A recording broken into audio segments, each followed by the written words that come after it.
ಅತ್ಯಂತ ಪ್ರತಿಷ್ಠೆಯನ್ನು ಹೊಂದಿರತಕ್ಕಂಥ ರೈತ ಬಂಧುಗಳ ಹೃದಯದಲ್ಲಿ ಶಾಶ್ವತವಾಗಿ ಎಲ್ಲ ರೀತಿಯ ಬದುಕಿಗೆ ಈ ಒಂದು ಕೃಷಿ ವಲಯದಲ್ಲಿ ಅನುಕೂಲಗಳಾಗಬೇಕು ಅಂತಕ್ಕಂಥ ದೃಷ್ಟಿಯಿಂದ ನಮ್ಮ ಮೈಸೂರಿನ ಅರಸರ ಒಂದು ದೂರ ದೃಷ್ಟಿಯ ಚಿಂತನೆ ಕೃಷ್ಣರಾಜೇಂದ್ರ ಒಡೆಯರವರ ಒಂದು ಕಲ್ಪನೆ ಚಿಂತನೆಗಳ ಮುಖಾಂತರ ಇವತ್ತು ರೈತರಿಗೆ ಹಲವಾರು ರೀತಿಯ ಕೃಷಿ ಸಂಶೋಧನೆಗಳನ್ನ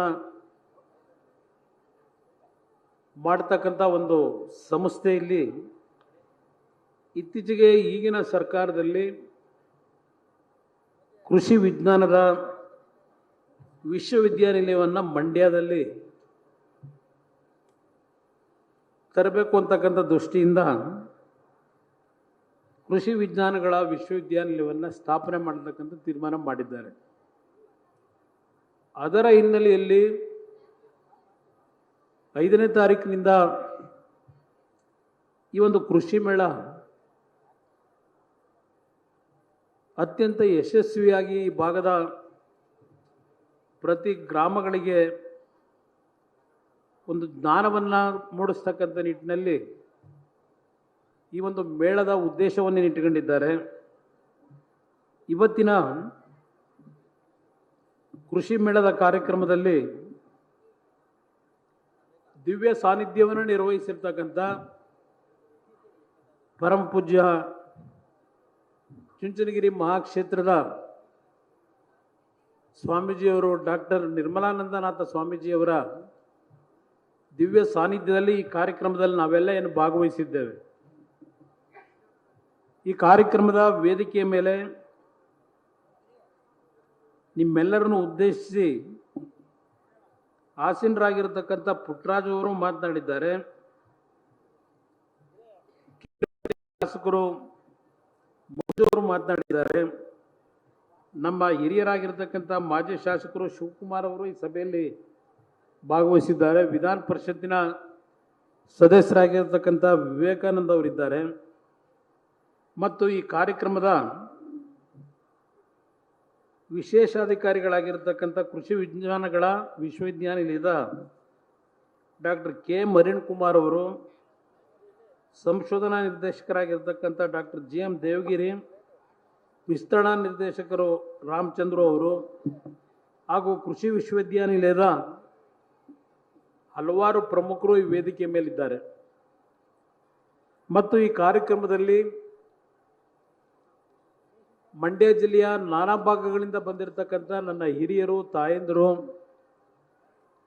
ಯುವಕರು, ಶಾಲಾ ಮಕ್ಕಳು ಎಲ್ಲರೂ ಸಹ ನಿನ್ನೆಯಿಂದ ಈ ಕಾರ್ಯಕ್ರಮದಲ್ಲಿ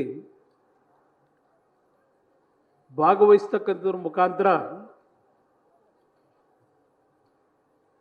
ಕೃಷಿ ಪದ್ಧತಿಯ ತಿಳುವಳಿಕೆಗಳನ್ನು ತಮ್ಮ ಬದುಕಿನಲ್ಲಿ ಅಳವಡಿಸ್ಕೊಳ್ತಕ್ಕಂಥ ನಿಟ್ಟಿನಲ್ಲಿ ಸದ್ಬಳಕೆ ಮಾಡ್ಕೊಳ್ತಕ್ಕಂಥ ನಿಟ್ಟಿನಲ್ಲಿ ಈ ಒಂದು ಕೃಷಿ ಮೇಳ ಬಹುಶಃ ನಿಮ್ಮೆಲ್ಲರಿಗೆ ಒಂದು ಆಸಕ್ತಿಯನ್ನು ಮೂಡಿಸಿದೆ ಅಂತಕ್ಕಂಥದ್ದು ನನ್ನ ಅಭಿಪ್ರಾಯ. ಇವತ್ತಿನ ಸಮಾಜ ನಾವೆಲ್ಲರೂ ರೈತನ ಬದುಕಿನ ಬಗ್ಗೆ, ರೈತನ ಆರ್ಥಿಕ ಪರಿಸ್ಥಿತಿಯ ಬಗ್ಗೆ ಎಲ್ಲರೂ ನಾವು ಚರ್ಚೆ ಮಾಡ್ತೀವಿ ವೇದಿಕೆ ಮೇಲೆ. ಸ್ವಾತಂತ್ರ್ಯ ಬಂದು ಸುಮಾರು 75 ವರ್ಷಗಳನ್ನು ನಾವೇನು ದಾಟಿದ್ದೇವೆ. ಈಗ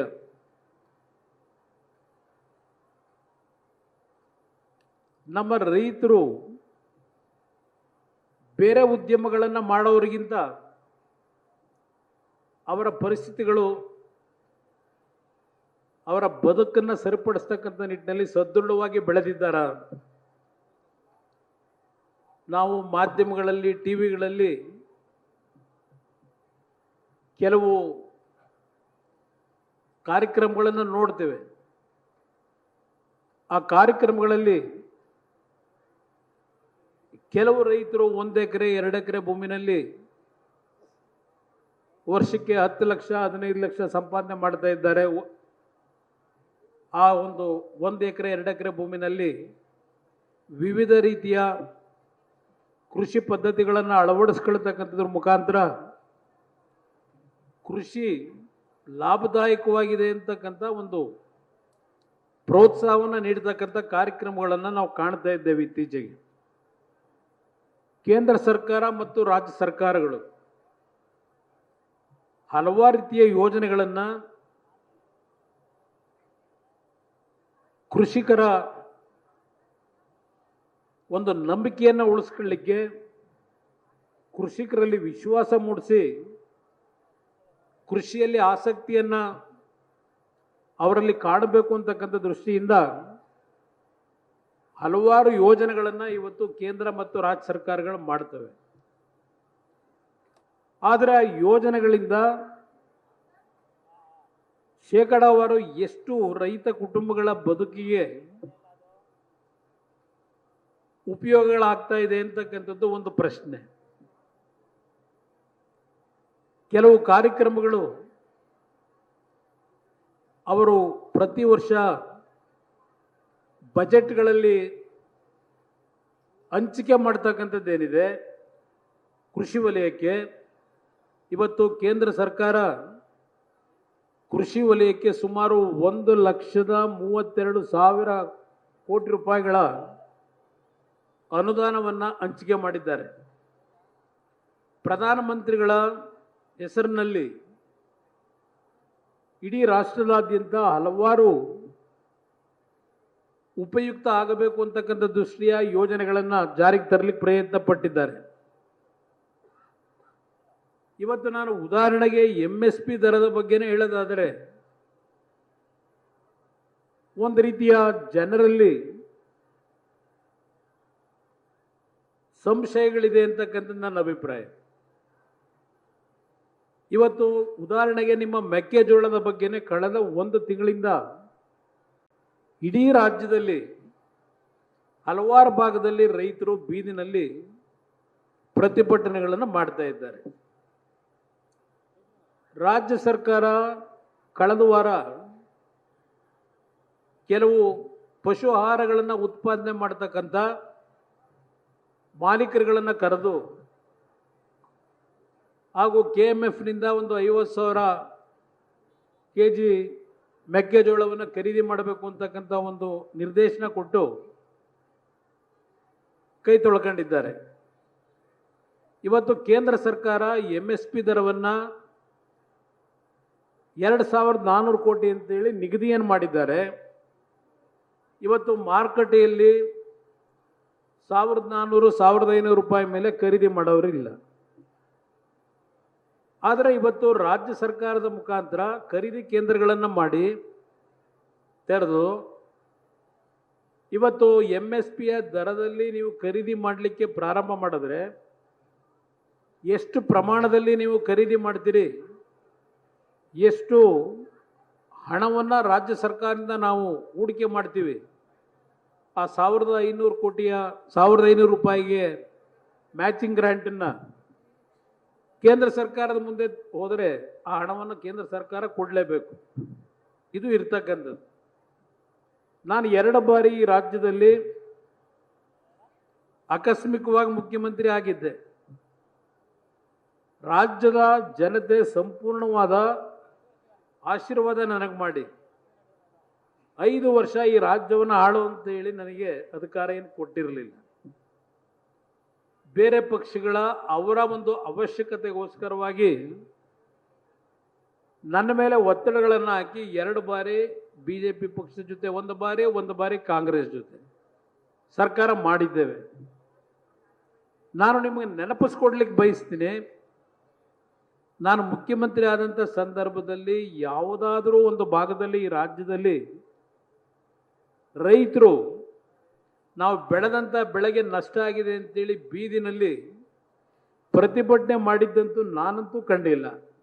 ನಾನಿದ್ದಂಥ ಮೊದಲನೇ ಬಾರಿಗೆ 19 ತಿಂಗಳು, ಎರಡನೇ ಬಾರಿಗೆ 14 ತಿಂಗಳು.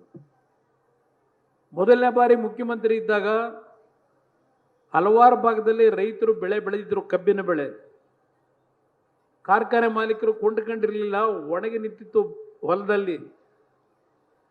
248 ಕೋಟಿ ಅವತ್ತಿನ ಕಾಲದಲ್ಲಿ 2006. ನನ್ನ ರೈತರು ಸಂಕಷ್ಟಕ್ಕೆ ಒಳಗಾಗಬಾರದು ಅಂತ ಹೇಳಿ ಹೆಕ್ಟರ್ಗೆ 25,000 ರೂಪಾಯಿಗಳನ್ನು ನಾನು ಯಾರಿಂದಲೂ ಹೇಳಿಸ್ಕೊಳ್ಳಿಲ್ಲ. ಹೊಲದಲ್ಲಿ ಒಣಗಿ ನಿಂತಂಥ ಕಬ್ಬನ್ನ ನೋಡಿ ತಕ್ಷಣ ಹಣ ಕೊಡ್ತಕ್ಕಂಥ ನಿರ್ಧಾರ ಮಾಡಿದೆ. ಯಾರು ನನ್ನ ಮುಂದೆ ಅರ್ಜಿ ಹಾಕಿರಲಿಲ್ಲ.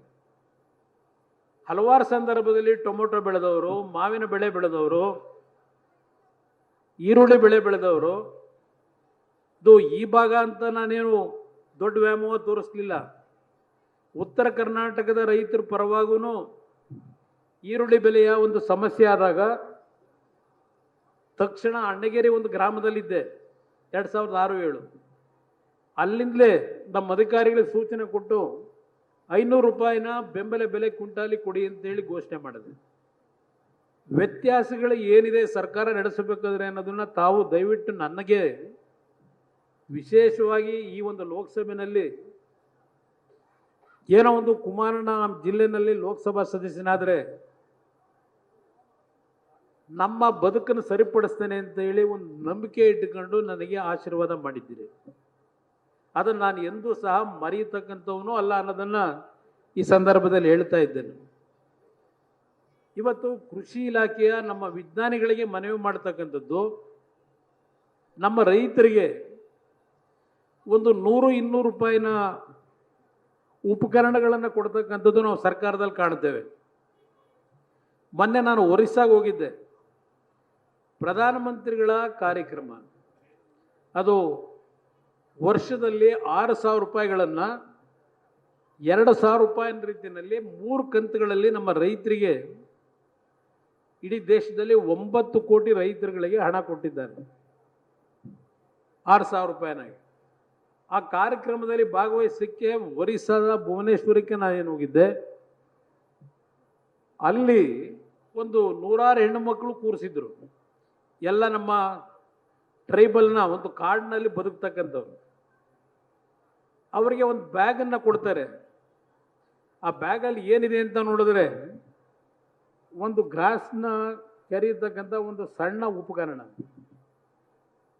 ಆ ಥರ ಒಂದು 2-3 ಉಪಕರಣಗಳೇನಿದೆ ನಾನು ಅಬ್ಸರ್ವ್ ಮಾಡಿದ್ದು ಒಂದು 200-300 ರೂಪಾಯಿ ಆಗಬಹುದು. ಈಗ ನಾವು ಬರಬೇಕಾದರೆ ನಮ್ಮ ವಿಜ್ಞಾನಿಗಳು ತೋರಿಸಿದ್ರು, ಇತ್ತೀಚೆಗೆ ಭತ್ತವನ್ನು ಬೆಳೀಲಿಕ್ಕೆ ಹಲವಾರು ರೀತಿಯ ಉಪಕರಣಗಳು ಬಂದಿದ್ದಾವೆ. ನಮ್ಮ ರೈತರು ಮೊದಲು ಮಾನವರನ್ನ ಕೂಲಿ ಕೆಲಸಕ್ಕೆ ಕರೆದಾಗ ಏನು ಹಣ ಖರ್ಚಾಗ್ತಾ ಇತ್ತು, ಅದರಲ್ಲಿ ಈಗಿನ ಒಂದು ಉಪಕರಣಗಳನ್ನು ನಮ್ಮ ರೈತರು ಉಪಯೋಗ ಮಾಡಿದ್ರೆ 50% ಹಣವನ್ನು ಉಳಿಕೆ ಮಾಡಬಹುದು. ಭತ್ತವನ್ನು ನಾಟಿ ಮಾಡಬೇಕಾದ್ರೆ ಹಲವಾರು ರೀತಿಯ ಉಪಕರಣಗಳು ಬಂದಿದ್ದಾವೆ. ಹಲವಾರು ರೀತಿಯ ತಳಿಗಳನ್ನು ಇವತ್ತು ಸಂಶೋಧನೆಯ ಮುಖಾಂತರ ಕಂಡುಹಿಡಿದಿದ್ದಾರೆ. ಆದರೆ ಆ ಸಂಶೋಧನೆ ನಮ್ಮ ರೈತನ ಮನೆಗೆ ಇವತ್ತು ಮುಟ್ಟಬೇಕು ಅಂತಕ್ಕಂಥದ್ದು ನನ್ನ ಅಭಿಪ್ರಾಯ. ಇಲ್ಲಿ VC ಫಾರಂನಲ್ಲಿ ನನ್ನ ಅಭಿಪ್ರಾಯದಲ್ಲಿ ನಾನು 2ನೇ ಬಾರಿ ಮುಖ್ಯಮಂತ್ರಿ ಆದಾಗ ಇಲ್ಲಿ ಒಂದು ದೊಡ್ಡ ಮಟ್ಟದ ಹಾಸ್ಟೆಲ್ ಕಟ್ಟಿ ಪ್ರತಿ 15 ದಿವಸಕ್ಕೆ ಒಂದು ಹಳ್ಳಿಯಿಂದ ನಮ್ಮ ರೈತ ಬಂಧುಗಳನ್ನು ಇಲ್ಲಿಗೆ ಕರೆದು 15 ದಿವಸ ಅವರಿಗೆ ಎಲ್ಲ ರೀತಿಯ ವ್ಯವಸ್ಥೆಗಳನ್ನು ಮಾಡಿ ಯಾವ ರೀತಿಯ ಒಂದು ಕೃಷಿಯನ್ನು ಈಗಿನ ಒಂದು ಪದ್ಧತಿಯಲ್ಲಿ ಮಾಡಬೇಕಾಗ್ತದೆ, ಅದರ ಲಾಭ ಏನಿದೆ, ಆ ಒಂದು ಜ್ಞಾನವನ್ನು ಕೊಡ್ತಕ್ಕಂಥ ಕೆಲಸವನ್ನು ಮಾಡಬೇಕು ಅಂತ ಹೇಳಿ ಇದೇ VC ಫಾರಂನಲ್ಲಿ ನಾನು ಮುಖ್ಯಮಂತ್ರಿ ಆದಾಗ ಪ್ರಯತ್ನ ಪಟ್ಟೆ. ಆದರೆ ನನಗಿದ್ದಂಥ ಕಡಿಮೆ ಒಂದು ನನ್ನ ರೈತ ಬಂಧುಗಳಲ್ಲಿ ಹೇಳ್ತಕ್ಕಂಥದ್ದು, ಸಣ್ಣ ಸಣ್ಣ ಕಾರ್ಯಕ್ರಮಗಳ ಬಗ್ಗೆ ನಾನು ಚರ್ಚೆ ಮಾಡೋಕ್ಕೂ ಹೋಗಲ್ಲ. ಇವತ್ತು ದೊಡ್ಡ ಗ್ಯಾರಂಟಿ ಸ್ಕೀಮ್ಗಳ ಬಗ್ಗೆನೇ ನಾವು ಚರ್ಚೆ ಮಾಡ್ತೀವಿ, ದೊಡ್ಡ ಒಂದು ಸಾಧನೆ ಮಾಡಿದ್ದೇವೆ ಅಂತ ಹೇಳಿ. ನನ್ನಲ್ಲಿ ಇರ್ತಕ್ಕಂಥದ್ದು ಎಜುಕೇಷನ್ದು ಮತ್ತು ಹೆಲ್ತಿಂದು ಬಿಟ್ಟುಬಿಡಿ, ಶಿಕ್ಷಣ ಮತ್ತು ಆರೋಗ್ಯಕ್ಕೆ ಆಮೇಲೆ ಇಲ್ಲಿ ಮಾತಾಡೋಕ್ಕೆ ಹೋಗಲ್ಲ. ನನಗೆ ಇದ್ದಂಥ ಒಂದು ವಿಷನ್ನು ನಮ್ಮ ರಾಜ್ಯದಲ್ಲಿ ಏನು ಒಂದು 5,600 ಗ್ರಾಮ ಪಂಚಾಯಿತಿಗಳಿದ್ದಾವೆ.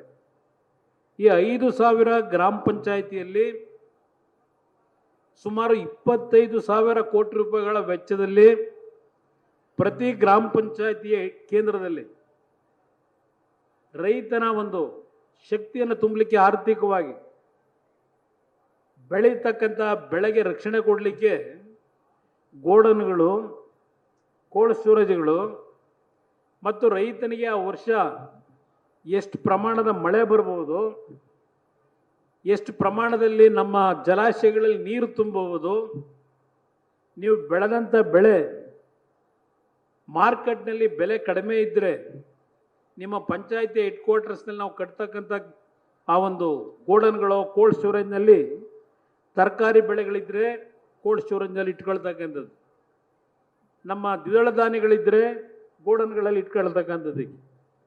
ಪ್ರತಿ ಗ್ರಾಮ ಪಂಚಾಯಿತಿನಲ್ಲಿ 5,600 ಪಂಚಾಯಿತಿನಲ್ಲೂ ಒಂದು ಈ ಕಾರ್ಯಕ್ರಮವನ್ನು ಕೊಟ್ಟು ನಿಮಗೆ ಮಾರಾಟ ಮಾಡಲಿಕ್ಕೆ, ಯಾಕೆಂದರೆ ಬಡ್ಡಿಗೆ ಸಾಲ ತಂದುಬಿಟ್ಟಿರ್ತೀರಿ ನೀವು ಬೆಳೆ ಬೆಳೆಯಲಿಕ್ಕೆ, ಆ ಬಡ್ಡಿ ಕೊಟ್ಟನಿಗೆ ನೀವು ಕೊನೆಗೆ ವಿಧಿ ಇಲ್ಲದೆ ನೀವು ಬೆಳೆದಂಥ ಬೆಳೆನ ಅವನು ಕೇಳಿದ ರೇಟಿಗೆ ಕೊಡಬೇಕು.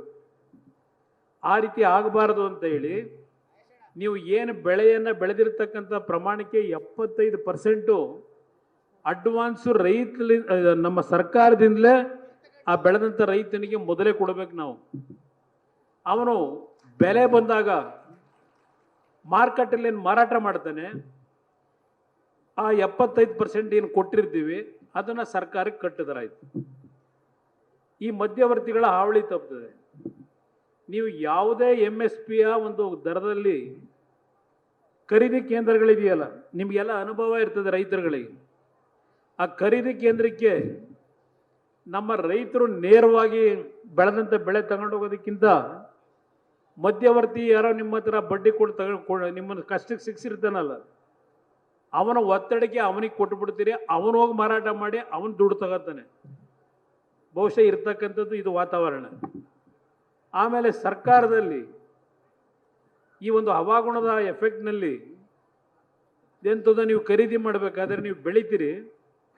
ಈಗ ನಮ್ಮ ಮೆಕ್ಕೆಜೋಳನ 5 ಕ್ವಿಂಟಾಲ್ ಒಬ್ಬ ರೈತನ ಹತ್ರ ನೀವು ಕೊಂಡ್ಕೊಳ್ಳೋದಾದರೆ ಇನ್ನು ಬೆಳೆ ಬೆಳೆದಿರ್ತಕ್ಕಂಥ ಬೆಳೆನ ಅವನು ಎಲ್ಲಿಗೆ ತಗೊಂಡೋಗಿ ಕೊಡಬೇಕು ರೈತ? ಇವೆಲ್ಲ ಚರ್ಚೆ ಮಾಡಕ್ಕೆ ಹೋದರೆ ಹಲವಾರು ಗಂಟೆಗಳ ಕಾಲ ಚರ್ಚೆ ಮಾಡಬಹುದು. ನನ್ನ ಕಾರ್ಯಕ್ರಮವನ್ನು ಯಾಕೆ ನಿಮ್ಗೆ ಹೇಳ್ತಾ ಇದ್ದೇನೆ, ಮುಂದಿನ ದಿನಗಳಲ್ಲಿ ನೀವೆಲ್ಲ ಬುದ್ಧಿವಂತರಾಗಿ ಎಂತೆಂಥದೋ ಸರ್ಕಾರಗಳನ್ನ ನೋಡಿದಿರಿ, ನಂಬಿಕೆಯಿಂದ ಓಟ್ ಹಾಕಿದಿರಿ. ನನಗೆ ನಂಬಿಕೆಯಿಂದ ಓಟು ಕೆಲವು ಭಾಗದಲ್ಲಿ ಮಂಡ್ಯ ಜಿಲ್ಲೆ ಅಂತ ಜಿಲ್ಲೆಗಳಲ್ಲಿ ಒಂದು 25 ಸೀಟು 30 ಸೀಟು ಗೆಲ್ಸ್ ಕಳಿಸಿದ್ರಿ. 120-130 ಸೀಟ್ ನನಗೆ ಕೊಡಲಿಲ್ಲ.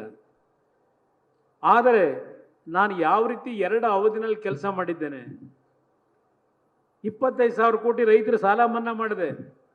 ಈಗಿನ ಸರ್ಕಾರ ಹೇಳ್ತದೆ ಕುಮಾರಸ್ವಾಮಿ ಸಾಲ ಮಾಡಿದ್ದು ನಾವು ತೀರಿಸ್ತಿದ್ದೀವಿ ಅಂತ. ಅದು ಯಾವ ಸಾಲ ಮಾಡಿದ್ದೋ ನನಗೆ ಗೊತ್ತಿಲ್ಲ. ನಾನು ಏನು ಹಣ ಮೀಸಲಿಟ್ಟಿದ್ದೆ, ನಾನು ಸರ್ಕಾರ ತೆಗೆದು ಮುಂದೆ ಬಂದಂಥವರು ಕೆಲವು ರೈತರಿಗೆ ಇವತ್ತು ಹಣ ಕೊಟ್ಟಿಲ್ಲ. ಆ ರೈತರು ಕೆಲವು ಅರ್ಜಿ ಹಿಡ್ಕೊಂಡ್ಬರ್ತಾರೆ ನನ್ನ ಹತ್ರ. ಇದು ಇರ್ತಕ್ಕಂಥ ವಾಸ್ತವಾಂಶ. ಅದರಿಂದ ನಾನು ಈ ಕೃಷಿ ಮೇಳದಲ್ಲಿ ನಮ್ಮ ಅಧಿಕಾರಿಗಳಿಗೆ ಹೇಳ್ತಕ್ಕಂಥದ್ದು, 1 ದಿನದ 2 ದಿನದ ಕೃಷಿ ಮೇಳಕ್ಕೆ ಸೀಮಿತವಾಗಿದೆ. ಪ್ರತಿ ಹಳ್ಳಿಗಳಿಂದ ನಮ್ಮ ಯುವಕರಿಗೆ ವಿಶೇಷವಾಗಿ ಕೈ ಜೋಡಿಸಿ ಮನವಿ ಮಾಡ್ತೇನೆ. ಈ ದೇಶದಲ್ಲಿ, ಯಾಕೆಂದ್ರೆ ನಾನೇನು ತಪ್ಪಾಗಿ ಯಾರ ಮೇಲೆ ಮಾತಾಡ್ತೀನಿ ಅಂತ ಅನ್ಕೋಬೇಡಿ, ಇರೋ ವಾಸ್ತವಾಂಶವನ್ನು ಇವತ್ತು ನಿಮ್ಮ ಮುಂದೆ ಹೇಳ್ತಾ ಇದ್ದೇನೆ. ಇವತ್ತು ನನ್ನ ಮುಂದೆ ಬಂದಿರತಕ್ಕಂಥ computer science, electronic communication, BE civil, mechanical, ಈ ರೀತಿಯ ಸಬ್ಜೆಕ್ಟ್ಗಳನ್ನು ನಮ್ಮ ಹುಡುಗರೇನು ಪಾಸ್ ಮಾಡಿದ್ದಾರೆ, ಆ 5 ವರ್ಷದ ಅವರ ವಿದ್ಯಾಭ್ಯಾಸಕ್ಕೆ ಅವರ ಕುಟುಂಬದ ತಂದೆ ತಾಯಂದಿರು ಕನಿಷ್ಠ 60ರಿಂದ 1 ಕೋಟಿ ಹಣ, 60 ಲಕ್ಷದಿಂದ 1 ಕೋಟಿ ಖರ್ಚು ಮಾಡ್ತೀರಿ. ಕೆಲಸಕ್ಕೆ ನೀವು ಪ್ರತಿನಿತ್ಯ ಅಲಿಯೋದನ್ನು ಏನು ನೋಡ್ತಾ ಇದ್ದೇನೆ. ನನ್ನ ಹತ್ರನೇ ಸುಮಾರು 5-6 ಸಾವಿರ ಅರ್ಜಿಗಳಿದ್ದಾವೆ. ಎಲ್ಲ ಈ ರೀತಿಯ ಓದಿರ್ತಕ್ಕಂಥವ್ರು. ನಿನ್ನೆ ಒಂದು ಮಂಡ್ಯದಿಂದ ಡೆಲ್ಲಿಗೆ ಹುಡುಕ ಬಂದಿದ್ರು. ಒಂದು ಕೈ ಇಲ್ಲ ಕಟ್ಟಾಗಿದೆ. ನಾನು ಬಯೋಕಾನ್ ಅವ್ರಿಗೆ ಫೋನ್ ಮಾಡಿದ್ದೆ. ಎಜುಕೇಷನ್ ಮಾಡಿರ್ತಕ್ಕಂಥವ್ರಿಗೆ ನಮ್ಮಲ್ಲಿ ಕೆಲಸ ಇಲ್ಲ. ಆ ಹೆಣ್ಣುಮಗಳು MSc ಬಯೋಟೆಕ್ನಾಲಜಿ ಮಾಡ್ಕೊಂಡಿದ್ದಾಳೆ. ಅವ್ರ ತಂದೆ ಪಾಪ ಕೈ ಇಲ್ಲದೆ ಇರೋರು. ಇನ್ನೊಬ್ಬ ಮಗನಿಗೆ ನಾನೇ ಕೆಲಸ ಕೊಡಿಸಿದ್ದೆ ಬಾಸ್ ಕಂಪ್ನಿನಲ್ಲಿ. 5 ವರ್ಷ ಕೆಲಸ ಮಾಡಿದ್ದಾನೆ, ಈಗ ತೆಗೆದವರೆ. ITI ಮಾಡಿದ್ದ. ಇಂಥ ಕುಟುಂಬಕ್ಕೆ ಬಂದಾಗ ನಾವು ಏನು ಉತ್ತರ ಕೊಡೋದು? ಕೊನೆಗೆ ಅದು ಏನೋ ಆ ಕುಟುಂಬದ ಅದೃಷ್ಟ. ರೇವಣ್ಣ ಅವರು ಅಲ್ಲೇ ಇದ್ದರು ನೆನ್ನೆ ಡೆಲ್ಲಿನಲ್ಲಿ. ಕೊನೆಗೆ ಅದು ಏನು ಅವನಿಗೆ ಕನಕರ ಬಂತೋ ಗೊತ್ತಿಲ್ಲ. ಏನು ನಿನ್ನ ಮಗಳು ಓದಿರೋದು ಅಂತ ಕೇಳಿ ಹಾಸನದಲ್ಲಿ 25,000 ರೂಪಾಯಿಗೆ ಹೆಣ್ಮಗಳಿಗೆ ಕೆಲಸ ಕೊಡ್ತೀನಿ, ಬೆಳಗ್ಗೆ ಕಳಿಸು ಅಂತ ಹೇಳ್ದ. ಆ ಕುಟುಂಬದ ಏನೋ ಒಂದು ಅದೃಷ್ಟ. ಈ ರೀತಿಯ ವಾತಾವರಣ ಇದೆ. ನಂತರ ನಾನು ಇನ್ನೊಂದು ನಿಮ್ಮ ಗಮನಕ್ಕೆ ತರ್ತೇನೆ. ನಿಮ್ಮಲ್ಲಿ ಆಸೆ ಇರೋದು ಕುಮಾರಣ್ಣ ಎಂಥದ್ದು major irrigation minister, major heavy industry minister ಏನು ಮಾಡಿದ್ರು ಎಂಥದ್ದು ಬೇಕಾದ್ರೂ ತರ್ಬೋದು ಇಲ್ಲಿಗೆ ಅನ್ನೋದು ನಿಮ್ಮೆಲ್ಲರ ಭಾವನೆ ಇದೆ. ಆದರೆ ನಮ್ಮ ಇಲಾಖೆ ಏನಿದೆ, ನಾವು ಅಲ್ಲಿಂದ ತರೋಕ್ಕಾಗಲ್ಲ. ರಾಜ್ಯ ಸರ್ಕಾರಗಳು ಕೋಆಪರೇಷನ್ ಕೊಡಬೇಕು. ಈಗ ನಾನು ಕಳೆದ 1.5 ವರ್ಷದಿಂದ ಜಾಗ ಹುಡುಕಿ ಅಂತ ಹೇಳ್ತಾ ಇದ್ದೀನಿ. ನಮ್ಮ ಜಿಲ್ಲಾಧಿಕಾರಿಗಳು ಇಲ್ಲೇ ಇದ್ದಾರೆ. ಪಾಪ ಅವರು ಭಾಳ ಪ್ರಯತ್ನ ಪಡ್ತಾ ಇದ್ದಾರೆ. ಇತ್ತೀಚೆಗೆ ಯಾವುದೋ ಒಂದು ಇಶ್ಯೂನಲ್ಲಿ ಪರಮಪೂಜ್ಯ ಸ್ವಾಮೀಜಿಯವ್ರಿಗೆ ಹೇಳ್ತಾ ಇದ್ದೆ, ಯಾವುದೋ ಒಂದು ತೀರ್ಮಾನ ನನ್ನ ಇಲಾಖೆಯಿಂದ ಮಾಡಿದ್ದೀನಿ. ಆ ಕಂಡೀಷನ್ ಮೇಲೆ ಇವತ್ತೇನು ಕೆಲವು ಪರ್ಮಿಷನ್ ಕೊಡ್ತಾ ಇದ್ದೀನಿ. ಅಟ್ಲೀಸ್ಟ್ ಒಂದು ಕಾರ್ಖಾನೆ ಆದರೂ ಇಲ್ಲಿಗೆ ತರೋದಕ್ಕೆ ಮಂಡ್ಯ ಜಿಲ್ಲೆಗೆ ಒಂದು ಪ್ರಯತ್ನ ಪಡ್ತಕ್ಕಂಥದ್ದಕ್ಕೆ ಒಂದು ಸ್ವಲ್ಪ ಮುಂದುವರೆದಿದ್ದೀನಿ. ಒಂದು ರಾತ್ರಿ ಇದೆಲ್ಲ ಮಾಡೋಕ್ಕಾಗಲ್ಲ. ಭದ್ರಾವತಿಯ ಸ್ಟೀಲ್ ಪ್ಲ್ಯಾಂಟ್ ಬಗ್ಗೆ ಹಲವಾರು ಬಾರಿ ಹೇಳಿದ್ದೇನೆ. ಹಲವಾರು ಸಮಸ್ಯೆಗಳಿದ್ದರೂ ಆ ಕಾರ್ಖಾನೆನೂ ಇವತ್ತು ಪ್ರಾರಂಭ ಮಾಡ್ತಕ್ಕಂಥದ್ದಕ್ಕೆ ಎಲ್ಲ ರೀತಿಯ ಸಹಕಾರ ಕೊಡ್ತಕ್ಕಂಥದ್ದಕ್ಕೆ ಪ್ರಧಾನಮಂತ್ರಿಗಳಿಗೆ ಮನವಿ ಮಾಡಿದ್ದೆ. ಅದರಿಂದ ನನ್ನ ಮೇಲೆ ಅನುಮಾನ ಪಡಬೇಡಿ. ನಾನು ಎಲ್ಲೇ ಇದ್ದರೂ ನನ್ನ ಹೃದಯದಲ್ಲಿ ಮೊದಲನೇ ಸ್ಥಾನ ಕೊಟ್ಟಿರೋದು ಈ ಜಿಲ್ಲೆ ಜನಕ್ಕೆ ಅನ್ನೋದನ್ನು ಮರಿಬೇಡಿದ್ವಿ. ಮೊನ್ನೆ ದಿನ ನಮ್ಮ ಹೆಣ್ಣು ಮಕ್ಕಳು ಅಂಗನವಾಡಿ ಆಶಾ ಕಾರ್ಯಕರ್ತರು ರಸ್ತೆನಲ್ಲಿ ಮಲಗಿದ್ರು. ಸಣ್ಣ ಮಕ್ಕಳನ್ನೆಲ್ಲ ಎತ್ಕೊಂಡು ಬಂದು ಮಲಗಿದ್ರು. ನಮ್ಮ ಜಿಲ್ಲಾಧಿಕಾರಿಗಳು ಒಂದು 10 ಫೋನ್ ಮಾಡಿರ್ಬೋದು ನನಗೆ. ಇಲ್ಲ ಈ ಥರ ಆಗ್ಬಿಟ್ಟಿದೆ, ದಯವಿಟ್ಟು ನೀವೇ ಬಂದು ಅವ್ರಿಗೆ ಸಮಜಾಯಿಸಿ ಹೇಳಬೇಕಾಗುತ್ತೆ ಅಂತ. ನನಗಲ್ಲಿ ಪಾರ್ಲಿಮೆಂಟ್ನಲ್ಲಿ ಅಲ್ಲಿರಬೇಕು. ಕೊನೆಗೆ ಫೋನ್ ಕೊಡಿ ಅಂತ ಹೇಳಿದೆ. ರಾತ್ರಿ 9 ಗಂಟೆಗೆ ಫೋನ್ ಕೊಟ್ಟರು. ಆ ಹೆಣ್ಣುಮಗಳಿಗೆ ಹೇಳಿದೆ, ಆ ಒಂದು ಸಂಘಟನೆ ಹೆಣ್ಣುಮಗಳಿಗೆ, ನೋಡು ತಾಯಿ, ನೀನೊಂದು ಕೆಲಸ ಮಾಡು, ಏನು 4 ಭಾಗದಲ್ಲಿ ಸ್ಟ್ರೈಕ್ ಮಾಡ್ತಾ ಇದ್ದೀರಿ, ಒಂದು 10 ಜನ ಹೆಣ್ಣು ಮಕ್ಕಳು ಮುಖಂಡರೇನಿದ್ದೀರಿ, ಡೆಲ್ಲಿಗೆ ಬರಲಿಕ್ಕೆ ನಾಳೆ ಬೆಳಗ್ಗೆ ನಾನೇ ವಿಮಾನದ ಟಿಕೆಟ್ನು ಖರೀದಿ ಮಾಡಿ ಕಳಿಸ್ತೀನಿ, ರೂಮ್ನ ವ್ಯವಸ್ಥೆನೂ ಮಾಡಿಕೊಡ್ತೀನಿ. ಅನ್ಯಾಯವಾಗಿ ಆ ಮಕ್ಕಳು ಹೆಣ್ಣು ಮಕ್ಕಳು ರಸ್ತೆನಲ್ಲಿ ರಾತ್ರಿ ಆ ಚಳಿ ಒಳಗೆ ಮಲಗದ ಬೇಡವ, ನನಗೊಂದು ಗೌರವ ಕೊಡಮ್ಮ ಅಂತ ಕೇಳಿದೆ. ಅದರ ಮೇಲೆ ಮಾರನೇ ದಿವಸ ಅವರೊಂದು 10 ಜನ ಡೆಲ್ಲಿಗೆ ಬಂದರು. 2 ಮಂತ್ರಿಗಳನ್ನು ನಾನೇ ಭೇಟಿ ಮಾಡಿಸಿ ನಾನೇ ಕರ್ಕೊಂಡು ಹೋದೆ ಅವರನ್ನು. ಅವರ ಸಮಸ್ಯೆಗಳಿಗೆಲ್ಲ ಪರಿಹಾರ ಈ ಬಜೆಟ್ನಲ್ಲಿ ಫುಲ್ ಕೊಡ್ತಾರೆ ಅಂತ ಹೇಳಲ್ಲ, ಒಂದು ಪರ್ಸೆಂಟೇಜು ಕೊಡ್ತಕ್ಕಂಥದ್ದಕ್ಕೆ ಒಪ್ಪಿಗೆ ಕೊಟ್ಟಿದ್ದಾರೆ ಕೇಂದ್ರ ಸರ್ಕಾರದ. ಈಗ ನಾನು ಆ ಕೆಲಸ ಮಾಡಿದೆ ಅಂತ ಹೇಳಿ ಇಲ್ಲಿ ಮಂಡ್ಯ ಹೆಣ್ಣು ಮಕ್ಕಳನ್ನ ಕನಕರಪಟ್ಟು ಕರೆಸ್ಕೊಂಡ ಕುಮಾರಣ್ಣ ನಮಗೆ ರಾಮನಗರ ಜಿಲ್ಲೆನಲ್ಲಿ ಒಂದು STRR ವರ್ಕ್ ಇದೆ. STRR ವರ್ಕಿಗೆ ನಿಲ್ಲಿಸ್ಬಿಟ್ಟವ್ರ ಕೆಲಸನ. ಅವರು ಏನಾದರೂ ಮಾಡಿ ನಮಗೆ ಕೆಲಸ ಪ್ರಾರಂಭ ಮಾಡಿಸಿ ದುಡ್ಡು ಕೊಡಿಸಿ ಅಂತ ಆ ಭೂಮಿಗೆ. ನಾನು ಹಲವಾರು ರೀತಿ ಪ್ರಯತ್ನ ಪಟ್ಟಿದ್ದೇನೆ. ಡಾಕ್ಟರ್ ಮಂಜುನಾಥ್ ಅವರು ಪ್ರಯತ್ನ ಪಟ್ಟಿದ್ದಾರೆ. ಆದರೆ ಅಲ್ಲಿ ಕೆಲವು ಟೆಕ್ನಿಕಲ್ ಪ್ರಾಬ್ಲಮ್ಮಿಂದ ಪ್ರಧಾನಮಂತ್ರಿಗಳ ಕಚೇರಿಯಲ್ಲಿ ಅದು ಉಳಿದಿದೆ. ಅವ್ರನ್ನ ಕನ್ವಿನ್ಸ್ ಮಾಡಿ ಕೊಡಿಸ್ಬೇಕು.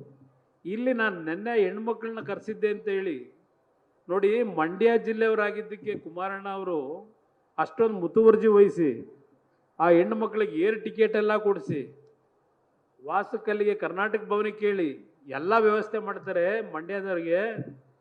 ನಮ್ಮನ್ನು ನೋಡಿ ಕೈ ಬಿಟ್ಬಿಟ್ರು, ನಾವು 50 ಬಾರಿ ಹೋದ್ರು ಅಂತೇಳಿ ಒಂದು ಸೋಷಿಯಲ್ ಮೀಡಿಯಾದಲ್ಲಿ ಹಾಕೊಂಡವ್ರೆ. ಯಾವ ಥರ ಇದೆ ಅನ್ನೋದು ಲೆಕ್ಕ ಹಾಕಿ. ನಾನೇನು ಅವ್ರಿಗೆ ಮಾಡಬಾರ್ದು, ಅವ್ರ ಕೆಲಸಕ್ಕೆ ಅನುಕೂಲ ಮಾಡಬೇಕು ಮಾಡಬಾರ್ದು ಅಂತಕ್ಕಂಥದ್ದೇನಿಲ್ಲ. ಸ್ವಲ್ಪ ಟೆಕ್ನಿಕಲ್ ಪ್ರಾಬ್ಲಮಿಂದ ಆಗಿಲ್ಲ, ಹೇಳಿದ್ದೀನಿ ಅವರಿಗೆ, ಮಾಡಿಕೊಡೋರಿಗೆ ಸಮಾಧಾನವಾಗಿರಿ, ಇದು ಇರ್ತಕ್ಕಂಥದ್ದು. ಆಮೇಲೆ ಇನ್ನೊಂದು, ನಾನು ಪ್ರಮುಖವಾಗಿ ಪರಮ ಪೂಜ್ಯರಲ್ಲಿ ಕ್ಷಮೆ ಕೋರ್ತಾ, ಪರಮ ಪೂಜ್ಯರಲ್ಲಿ ಇತ್ತೀಚಿನ ಒಂದು ರಾಜಕಾರಣ ನಡೀತಿರೋದು ನೋಡ್ತಾ ಇದ್ದೀರಿ. ಪ್ರಥಮ ಬಾರಿಗೆ ನಮ್ಮ ಪರಮ ಪೂಜ್ಯರು ಹೇಳಿದಾಗ ಇನ್ನೊಂದು ಮಠದವರು ಕಾಮೆಂಟ್ಸ್ ಮಾಡಿದ್ರು. ನಾನು, ನಮ್ಮ ಸ್ವಾಮೀಜಿಯವರು ಬಹುಶಃ ದೇಶದ ಇತಿಹಾಸದಲ್ಲಿ ಅವರಷ್ಟು ಶಿಕ್ಷಣದಲ್ಲಿ ವಿದ್ಯಾವಂತರು ಮತ್ತೊಬ್ಬ ಸ್ವಾಮೀಜಿಗಳಿಲ್ಲ. ಅವರಲ್ಲಿ ಒಂದು ಒಳ್ಳೆಯ ವಿಚಾರಗಳನ್ನು ಜಾರಿಗೆ ತರತಕ್ಕಂಥ ನಿಟ್ಟಿನಲ್ಲಿ ಅವರದೇ ಆದಂಥ ಒಂದು ವಿಷನ್ಗಳನ್ನು ಇಟ್ಕೊಂಡಿದ್ದಾರೆ, ಕಲ್ಪನೆಗಳನ್ನು. ನಾನು ಅವರಿಗೆ ಅಗೌರವ ಆಗಬಾರದು ಅಂತಕ್ಕಂಥ ದೃಷ್ಟಿಯಿಂದ ನಾವು ಅವ್ರನ್ನ ಬಳಕೆ ಮಾಡ್ಕೋಬಾರ್ದು ಅನ್ನೋ ಒಂದು ದೃಷ್ಟಿಗೋಸ್ಕರ ಹೇಳಿದ್ದ ಹೊರತು ಬೇರೆ ರೀತಿಯಲ್ಲಿ ಅವರಿಗೆ ನಾನು ಅಗೌರವ ಸಲ್ಲಿಸಬೇಕು ಅಂತ ಎಂದೂ ಹೇಳಿಲ್ಲ. ಇನ್ನು ದೊಡ್ಡ ಸ್ವಾಮೀಜಿಯವ್ರಿಗೂ ನಮಗೂ ಸಂಬಂಧ ಪಾಪ ಗೊತ್ತಿಲ್ಲ ಕೆಲವರಿಗೆ. ದೊಡ್ಡ ಸ್ವಾಮೀಜಿಯವರು ಎಂದೂ ಸಹ ರಾಜಕೀಯಕ್ಕೆ ಅವರು ಪ್ರವೇಶ ಮಾಡಿರಲಿಲ್ಲ. ಅವರು ಪ್ರವೇಶ ಮಾಡಿದ್ದು ಈ ಸಮಾಜಕ್ಕೆ ಏನು ಅನ್ಯಾಯ ಆಯಿತು ಜ್ಞಾಪಿಸ್ಕೊಡ್ತೀನಿ. ದಿವಂಗತ ರಾಮಕೃಷ್ಣ ದೇವರು ಮುಖ್ಯಮಂತ್ರಿಗಳು ಅವತ್ತು ವೆಂಕಟಸ್ವಾಮಿ ಆಯೋಗದ ವರದಿ ಮಂಡ್ಯ ಜಿಲ್ಲೆನಲ್ಲೇ ಎಷ್ಟೆಷ್ಟು ಪ್ರತಿಭಟನೆ ಮಾಡಿದ್ರಿ, ಬಹುಶಃ ಹಿರಿಯರು ನಮ್ಮ ತಂದೆ ಕಾಲದಲ್ಲಿ ಇದ್ರೆ ಅವ್ರಿಗೆ ಗೊತ್ತಾಗ್ತದೆ, ಹಿರಿಯರಿಗೆ. ನಮ್ಮ ಈಗಿನ ಯುವಕರಿಗೆ ಗೊತ್ತಿಲ್ಲ. ಆಗ ಗುತ್ತಿಲಗೌಡರು ಅಂತೇಳಿ ವಕೀಲರ ಸಂಘದಲ್ಲಿ ಒಬ್ಬರು ಸೆಕ್ರೆಟರಿ ಇದ್ರು. ಅವರು ಬಂದು ದೊಡ್ಡವ್ರ ಹತ್ರ, ದೇವೇಗೌಡರ ಹತ್ರ, ಇಲ್ಲ ನಮ್ಮ ಸಮಾಜಕ್ಕೆ ಇವತ್ತು ಅನ್ಯಾಯ ಆಗಿದೆ, ಈ ಮೀಸಲಾತಿಯಿಂದ ಯಾರು ಧ್ವನಿ ಎತ್ತಿಲ್ಲ, ದಯವಿಟ್ಟು ಇದ್ರ ಬಗ್ಗೆ ಏನಾದರೂ ನೀವು ತೀರ್ಮಾನ ತಗೋಬೇಕು ಅಂತ. ಅವತ್ತು ದೇವೇಗೌಡರು ಪರಮ ಪೂಜ್ಯ ಸ್ವಾಮೀಜಿಯವರಿಗೆ, ದೊಡ್ಡವರಿಗೆ, ದಯವಿಟ್ಟು ನಮ್ಮ ಸಮಾಜದ ಮಕ್ಕಳ ರಕ್ಷಣೆಗೆ, ನಮ್ಮ ಸಮಾಜದ ಉಳಿವಿಗೆ ನೀವು ಲೀಡ್ ತಗೊಂಡು ಈ ಸಮಾಜ ಉಳಿಸಬೇಕು ಅಂತೇಳಿ ಪರಮ ಪೂಜ್ಯ ಸ್ವಾಮೀಜಿಯವರಿಗೆ ಮನವಿ ಮಾಡಿದ್ದಕ್ಕೆ ಅವತ್ತು ಪರಮ ಪೂಜ್ಯರ ನೇತೃತ್ವದಲ್ಲಿ ಕಬ್ಬನ್ ಪಾರ್ಕಲ್ಲಿ ಲಕ್ಷಾಂತರ ಜನ ಸೇರಿ ಒಂದು ಪ್ರತಿಭಟನೆ ಮಾಡಿದ್ದು. ಪರಮ ಪೂಜ್ಯ ಸ್ವಾಮೀಜಿಯವರು ವೃದ್ಧಿದಲ್ಲಿರ್ಬೋದು, ದೇವೇಗೌಡರು ಒಂದು ಬಾರಿ ಮುಖ್ಯಮಂತ್ರಿ ಆಗಬೇಕು ಅಂತೇಳಿ, ಅದನ್ನು ನಾನು ಇಲ್ಲ ಅಂತ ಹೇಳಲ್ಲ. ಅಷ್ಟು ಗೌರವ ಅವ್ರ ಬಗ್ಗೆ ಪ್ರೀತಿ ಇತ್ತು, ನನ್ನ ಬಗ್ಗೆನೂ ಜಾಸ್ತಿ ಪ್ರೀತಿ ಇತ್ತು ದೊಡ್ಡವರಿಗೆ. ಆದರೆ ಕೆಲವು ಸನ್ನಿವೇಶಗಳಲ್ಲಿ ಈ ಥರ ಒಂದು ರೀತಿಯ ಅನುಮಾನಕ್ಕೆ ಎಡೆ ಮಾಡ್ಕೊಳ್ಳೋದೇನಿದೆ. ಅವ್ರ ಸ್ವಾಮೀಜಿಯವರು ಅವತ್ತು ಈ ಸಮಾಜ ಉಳಿಸ್ಲಿಕ್ಕೆ ಬೀದಿಗೆ ಬಂದರು. ಬೇರೆ ಸಮಾಜಗಳು ನಮ್ಮ ಸ್ವಾಮೀಜಿಯವ್ರ ಬಗ್ಗೆ ಅಗೌರವವಾಗಿ ನಡ್ಕೊಳ್ತಕ್ಕಂಥದಕ್ಕೆ ಅವಕಾಶ ನಮ್ಮ ಸ್ವಾಮೀಜಿಯವರು ಎಂದೂ ಕೊಟ್ಟಿಲ್ಲ. ಬೇರೆ ಸಮಾಜದ ಒಂದು ಕುಟುಂಬಗಳಿಗೆ, ಬೇರೆ ಸಮಾಜದಲ್ಲಿ ಸ್ವಾಮೀಜಿಗಳು ಇಲ್ಲೇ ಇರತಕ್ಕಂಥ ಸಮಾಜಗಳಲ್ಲಿ ಪರಮಪೂಜ್ಯ ಸ್ವಾಮೀಜಿಯವರೇ ಅವರಿಗೆ ಟ್ರೈನಿಂಗ್ ಕೊಡಿಸಿ ಹಲವಾರು ಸಮಾಜಗಳ ಮಠಾಧೀಶರನ್ನ ಸೃಷ್ಟಿ ಮಾಡಿದರೆ ಅದು ಬಾಲಗಂಗಾಧರನಾಥ ಸ್ವಾಮೀಜಿಗಳು ಅಂತಕ್ಕಂಥದ್ದು ನಾವು ಯಾರೂ ಮರೀಲಿಕ್ಕೆ ಆಗೋದಿಲ್ಲ. ಅದರಿಂದ ಯಾರೂ ನೀವು ಅನ್ಯತಾ ಭಾವಿಸಬೇಡಿ. ನಮ್ಮ ನಿಷ್ಠೆ ಏನು ಅನ್ನೋದು ನಮ್ಮ ಹೃದಯದಲ್ಲಿದೆ. ನಾವೇನು ಹೊರಗಡೆ ತೋರಿಸ್ಕೋಬೇಕಾಗಿಲ್ಲ. ಪರಮ ಪೂಜ್ಯರಿಗೆ ಏನಾದರೂ ನನ್ನಿಂದ ಅಪಚಾರ ಆಗಿದೆ ಅಂತ ಇದ್ರೆ ಈಗಲೂ ಸಾರ್ವಜನಿಕವಾಗಿ ನಾನು ಕ್ಷಮೆ ಕೋರ್ಬಿಡ್ತೀನಿ ನಮ್ಮ ಸ್ವಾಮೀಜಿಯವ್ರನ್ನ. ಎಲ್ರಿಗೂ ಒಳ್ಳೆಯದಾಗಲಿ. ನಮಸ್ಕಾರ.